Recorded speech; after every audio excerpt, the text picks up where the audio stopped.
Hey everyone, thanks for joining Learn to Play Games. My name is Lance, and in today's video, I'll look at a brand new game currently on Kickstarter called Iron Forest. This is a new one by Brain Games, the creators of Icecool. For those of you who are familiar with it, to their first generation flicking game, and this one takes it to new heights. This is quite literally. So with this one, this is a 2 to 4 player game that takes roughly half an hour to 45 minutes to play, and is a competitive game where each of the teams is competing against the other team to meet their objectives first and be the winner of the game. So in this one, you're going to play one of two different clans, either the animal clan that has lived in this world for a long time and has discovered these technology pieces, these mechs that they've built and rebuilt to use and help build up their civilization. Over time, the Iron Forest, where they've discovered this, has risen out of the ground and is now in the sky. And the force that controls that, the Iron Force, wants their technology back, as the animal clans have taken that. So they are fighting for that, and the animal clans want to fight to keep that technology, as it has drastically improved their civilization. So war has broken out, and one of the two factions will come out on top. So in this video, I'm going to show you the main features of the game and also show you a sample turn to give you a good idea how this one plays and see if this is one that you want to back on Kickstarter. I also pulled off some really fun trick shots. My fingers don't quite agree with that. They might even be bruised, but the results are quite fun, so I'm looking forward to showing you that as well. So as always, if you find these videos helpful, if you like what I do, please consider that like button, subscribe to my channel. It's one of the easiest ways you can support channels like mine so we can continue to grow and be able to produce this content. If you want to stay up to date on all my videos, also consider ringing that bell so notifications anytime I release new stuff. And let me know in the comments down below what's your best trick shots, if this is one you're excited about, have you played Icecool, and if you have or haven't, is this one that you're looking forward to, and what other things would you like to see within this? There's a lot of different stretch goals that they're working on, including social stretch goals. So if this is one you're checking out, you might want to help out the community as well and join in on some of those social stretch goals that we can unlock all these cool new things with, bumping this game up to 8 players, where everybody's going to be controlling their own mechs and trying to meet certain criteria at certain points, all kinds of new scenarios and everything else. So let's go ahead and head to the table. We'll see what this one is all about. First, let's start by looking at the two different teams that players can play as. The first one are the Iron Force, and these are going to have the drone, chaser, shield, and wheel. Each one of these mechs will have their own little bobber that you'll be able to kick around the field trying to meet your different objectives. And unlike Icecool, this game is going to have 3 different types of objectives. You'll have dice, and these are 20-sided dice, but will have 3 sides with each one of the numbers on them, and then 2 sides with an asterisk. And you're going to be trying to push these around to get to different numbers throughout the game, and each of the scenarios will outline what you're looking for. Then there's going to be foothold markers that you're trying to get to in certain objective or scenarios. And then finally are clip ones, which anybody that's played Icecool is familiar with, and you're trying to get under doorways that have these above them in order to collect these. And if you collect a certain number, you will win. Now in this game, there's going to be 2 sides to each of these cards, a fully healed side and a damaged side. So our mechs will be able to take damage throughout the game. And then you'll notice also on the mech card that there are 3 locations for different things. You'll have your different cards you can place on one side, you're going to have your different markers you'll be able to place on the other side, and then dice that you'll be able to place above your mech. And again, this is going to be based on the scenario you're playing. The other team that players can play as are the animal clans, and this is going to have Bit, Bubo, Spike, and Howler. Again, this team will have their objectives as well, which will consist of dice, the footholds, and the clamps.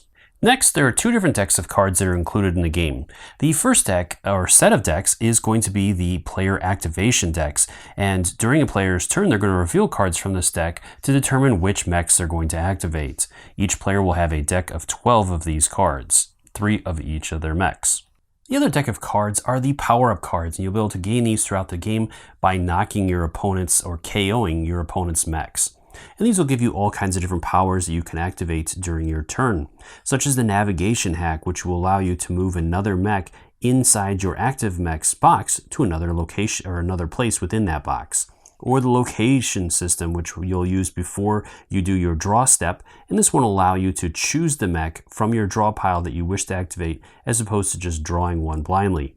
or sabotage, which you'll give to an opponent and will force them to leave their box that they're currently in during their next turn, or they're going to be damaged or KO'd if they're already damaged. So all kinds of little fun power-ups you'll be able to use throughout the game. Before each game, you're also going to choose a scenario you want to play. Each one of these will provide the name of the scenario and a little bit of a backstory about that. And then on the other side is going to list the objectives of that scenario. So with this one, we have the Iron Force and the Animal Clans. Each one of these is going to provide you with the setup instructions for that clan or force, and then the goals of that. And sometimes these will be the same. For example, this is our first particular scenario we recommend starting with, and this one is going to be for each of us to collect 12 of our objective tokens. Now, once you've collected your first set of 7, then your opponent is going to place 5 more of those tokens out anywhere on the board that they want to, and then you'll have to collect those. And the first player to get all 12 will be the winner of the game. And each scenario will be a little bit different. And as we get through some of these stretch goals, we might even get some more that look really cool. In this first shot, I'm going to try to go through as many doors as possible. And wow, 4 doors. Let's see that again in slow motion. Here we go. 1, 2, 3, and 4. Just barely gets through. Oh, that is so cool. In this second shot, I'm going to try to hop over and into that door in slow motion. Oh, and almost made it through the second one. This final shot, I'm just showing you how a die can be moved by your mech. So another interesting feature of this one obviously is the multi-level system. So this is the first flicking game that actually has a higher level to it, quite literally, and you have your own catapult that you can fire your mechs up onto that higher level to meet certain goals and criteria. So for example, with one of our mechs, let's go ahead and try this out. You have to be touching the board or the board itself, and then pow, up you go. And you can do all kinds of cool things with that as well. Now, you don't have to go all the way up there. You can try to use this to get around down below as well, which will bounce you around and potentially get you into different areas down below. And as you hit different players, if you hit the opposing team, you're going to actually start damaging their mechs or KOing them, depending upon if they're already damaged, which will allow you to draw an upgrade card. From there, let's get into the game itself. So again, each player is going to be controlling their team, or if you're playing on a team of players, then 2 players will control the same team. During the game, the setup is going to tell you which team starts off with. So this one is the introductory scenario, and this is going to have the Animal Clan start off. So in order to do that, the Animal Clan is going to draw their top card from their activation deck, and it's going to tell them which mech they're going to activate.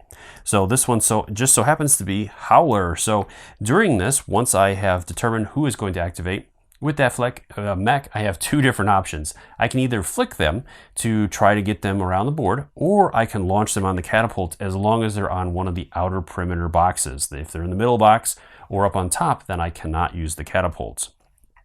So let's go ahead and say with my mech here, I want to try to get over there to start working on some of those. So I'm going to go ahead and flick him down there to get him into position. Once I've completed that, then the second option I have is if I have any upgrade cards or other things that I can trigger during this step, I can go ahead and do those now. If not, then I will draw a second activation card and get to go again. Well, that happens to be Howler again. So now with him, I am able to move him out to a white, out to the white line if he's against the wall, and then I can go with him again. Let's go ahead and try that one more time. And that's unsuccessful. There we go. So anytime you go through a corridor that has one of your tabs on it, you'll get to take that tab and add it to your side. And depending upon the scenario you're playing, that's going to have different effects. With this particular one, you are trying to collect all 12. And if you notice, there's only 7 out now. So once you've collected your first 7, then your opposing person is going to take 5 of those and place them anywhere he wants, or she wants, anywhere on one of the different doorways, or potentially even on the top in the holes, to try to make it as hard as possible for you to get those. And the first player that gets all 12 will be the winner of the game. So once you've completed the second activation and played any upgrade cards or anything that you wanted to, it'll move over to your opponent to do the same thing, and they will activate 2 of their mechs. And this is going to continue going back and forth between the different teams until they have gone through all of their cards. At that point, they will shuffle up their decks and start a new round. And again, this is going to continue until you've met the objectives of whichever scenario you're trying to play. Well, I hope you found this video helpful in deciding whether or not this is one you want to back on Kickstarter. As always, if you have any questions or comments, please leave those in the comment section below and I'll do my best to answer them. Or swing by the Kickstarter's main page and drop any questions you have there as well. I'm sure the creators would love to hear from you and more than happy to answer any questions you have. Until next time, I'll see you later.